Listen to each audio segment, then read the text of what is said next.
Hey, Brenton here. In today's video, I want to show you a swimmer who joined us 14 months ago inside our stroke analysis membership, and he's gone from being a back of the pack swimmer every single race to now being a middle of the pack swimmer. So I want to show you some of the things that we've worked on and developed in the stroke over the last 14 months and what some of those drills are, or what some of those focus points are that he used in order to swim faster and really make a dramatic change in his speed and how he feels about his swimming.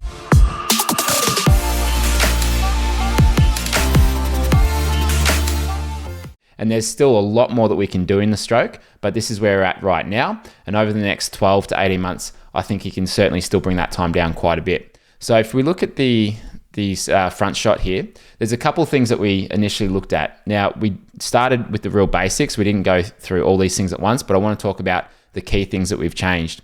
The first thing that you might notice is the stroke rate. So the stroke rate was very low. It was around 30 to 35 strokes per minute, which is just not quite high enough to really get much speed and momentum going in the stroke.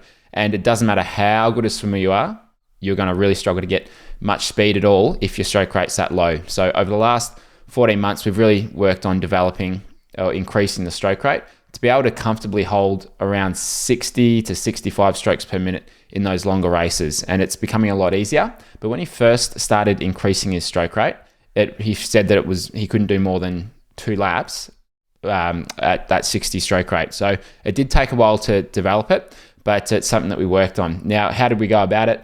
A couple of ways. The first one was we did use a tempo trainer just to be able to get him to match up with that tempo trainer and get a sense of it.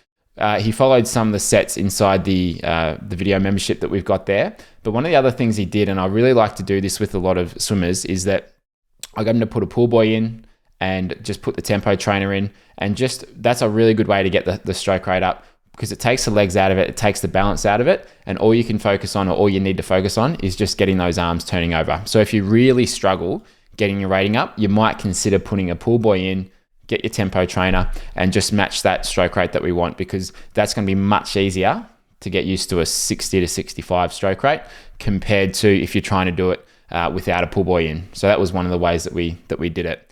The other thing you'll notice here is the alignment. So he was entering very wide. You'll see that this right hand enters here 15, 20 centimeters wide of the shoulder. So that as he was extending forwards, the arm would get roughly in line with the shoulder there, but it was starting a bit too wide. So it's a lot of resistance, a lot of drag that gets created through the upper arm here as you are reaching forwards. Now, it's good to feel balanced and good to feel controlled in it, and sort of a wider entry and extension will do that. But there's a point where if you do go too wide, it is only going to just slow you down. And I've actually been working on this with another athlete in the membership who has he said he dropped 2 seconds with a combination of this change in entry and another drill that we worked on. But getting that alignment to enter in line with the shoulders, extend straight forwards, we call that swimming on train tracks. That is a really good way to minimize the drag. So we worked on that. We worked on that using a couple of drills. The first one was just that really basic front kick drill that we like to do at clinics, and I give to a lot of people when they're starting out,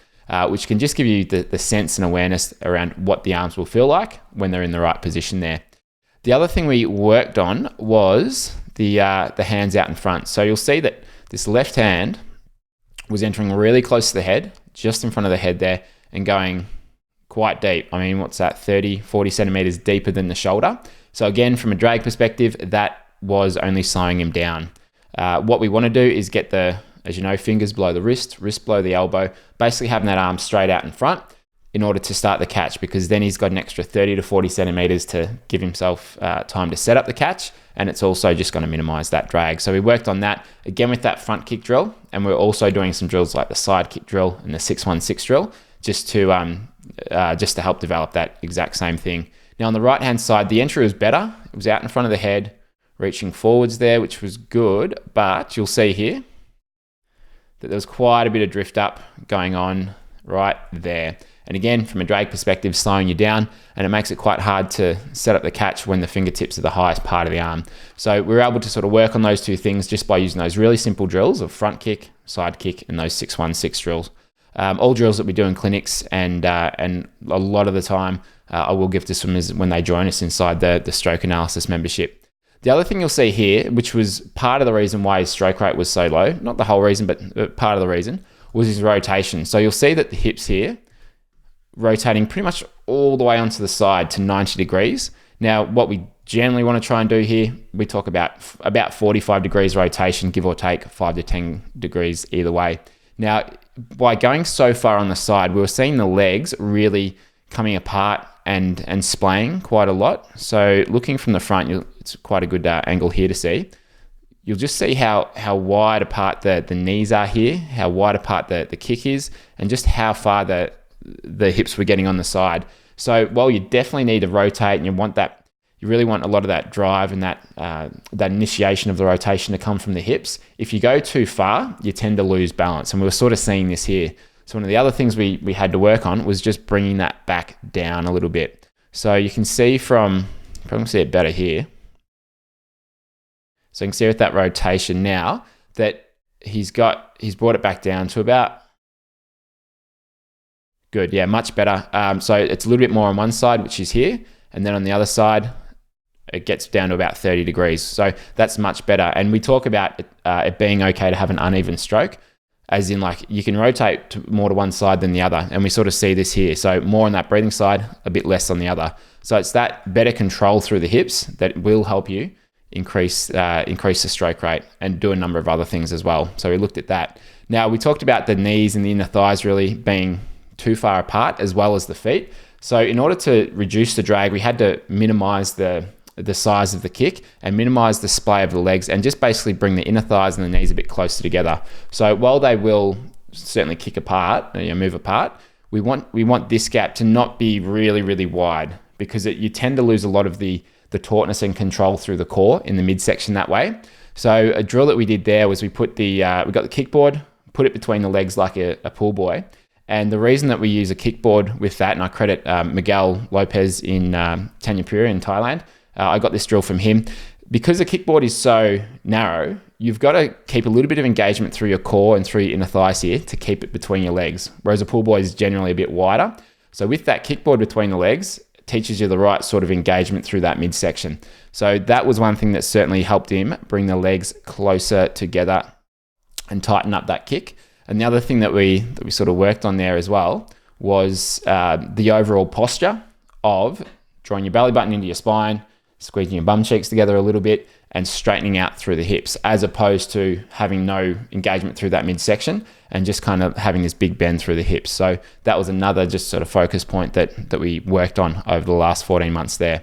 So they were the key ones. Now, the other thing that we looked at here was the exit. So there's quite a short exit on some of the strokes, and it was a very deep sort of pull, especially at this back end. We saw this sort of scooping motion coming up here, where you can really see from this back half, the hand is coming up towards the hip, then it slides in towards the body. So that last almost third of the stroke wasn't getting much from it at all. So we had to do a little bit of this tricep extension drill that you might have seen in some other videos, just to get him to exit further back past the hip and just maintain that hold of the water longer throughout the stroke. So especially see it on that right side, on that left side, and then the right side, you can see that difference there. Now that palm's facing back behind him compared to when he was at the front here, pretty much the whole time just scooping upwards there. So with that tricep extension drill, the focus was, all right, can you get the elbow just out of the water? Can you keep that palm facing back behind you for longer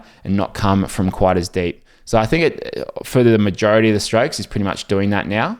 And I think that's a big contributor to increasing the distance per stroke and maintaining that speed throughout the stroke as well. So we worked on that quite a bit, and it took him about 3 or 4 weeks to really make that a pretty solid habit and be able to do it quite comfortably without needing to think about it too much. Now, one of the other things that we looked at was with the catch. So you'll see with the catch here that as he was going through it, he was actually getting the fingers to point down quite well and getting a high elbow catch. So that position there is actually quite good. What you will notice though with the depth of the hand is that there was such a pause out in front that it was this real stop-start sort of stroke. So big pause there, big pause there. So a lot of the momentum was lost, and you'll notice that one of the big differences here when we look from the side is that there's a much better flow through the stroke. So you'll see just keeps it moving through a lot better. So there might still be a little bit too much of a pause there. We can probably reduce it a bit, but overall, so much better. Yeah, much better there. So there's very little pause. Now the other thing too, you'll notice the body position. So the body position, we can still certainly bring it up, but through a lot of these videos, you'll just see that the legs and the hips were dropping down a lot there. So I started to really bring it up. It's a combination of faster stroke rate, moving better through the catch and the pull, and having less of a pause. So we can still bring that up, but that's coming with time. And some of that comes down to mobility. Some of it comes down to the strength and the control through the core. But there is an opportunity there to still just reduce the times a bit for those swims where he doesn't have a wetsuit. But it has improved a lot there. So they're really some of the key things that we've worked on, and we're also looking at just playing around with the kick. So in this video here, we're now working on adding in a bit of a 2-beat kick to the stroke, which you can see here. So we've just started to work on this 2-beat kick for a couple of reasons. So it's good to be able to have these different gears when you swim, which means can you do a 2-beat, 4-beat, 6-beat kick? They're really good ways to be able to play around with your speed and conserve energy at different paces. And what we see with some of those really top swimmers is a 2 or 4-beat kick at quite a quick pace.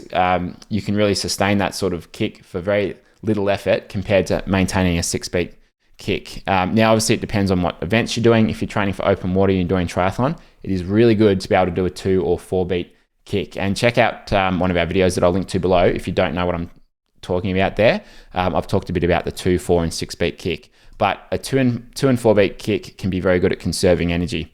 The other thing I sort of like about some of this is you can get really good at connecting your catch, so this part of the stroke, to your downwards kick on that same side. So through there, you'll see the right arm catch, right leg kick is going together, and that's something that we want. That's the really the connection and the time that you need in the stroke to have everything sync up and work together. And with a 2-beat kick, you'll often find that if you can get it in that 2-beat kick, it's easier to get it through some of the other types of kick there. So now just sort of playing around with a few of those things while continuing to refine some of these aspects of the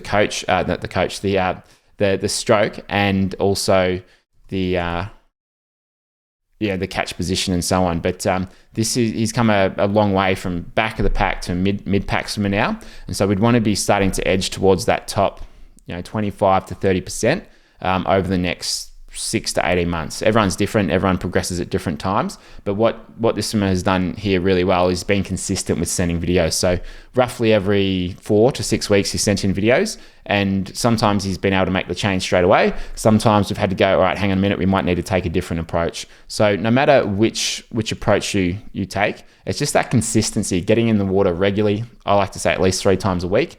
And just continuing to check in with your stroke, because what you think you're doing can be very different than what you're actually doing. So I like to be able to just check in with each of those things, and don't be dismayed if you find that you might sort of plateau for a little while, or you haven't been able to make those changes in the stroke. Oftentimes you just need to overdo the thing that you're trying to achieve there, and it's something that I see all the time when people send in their videos in the stroke analysis membership, is that they will sometimes will just need to go, all right, hang on a minute, let's just really exaggerate, really overdo the thing that we're trying to achieve here. And if you go too far, we can take a step back and reduce it a bit. But you are more than likely going to have to make it feel very strange and awkward at first, but that will become your new normal soon enough. So that's often the approach we have to take. But that's why it's good to have a coach or someone that you trust to look at your stroke that way. So thanks for watching. Let me know if you've got any questions below on what some of the drills might have been, or some of the other things that we worked on. And let me know what you're working on in your stroke below. Keep it simple. 1 or 2 things is all that you need. And thanks again for watching. Make sure you like and subscribe if you're not already.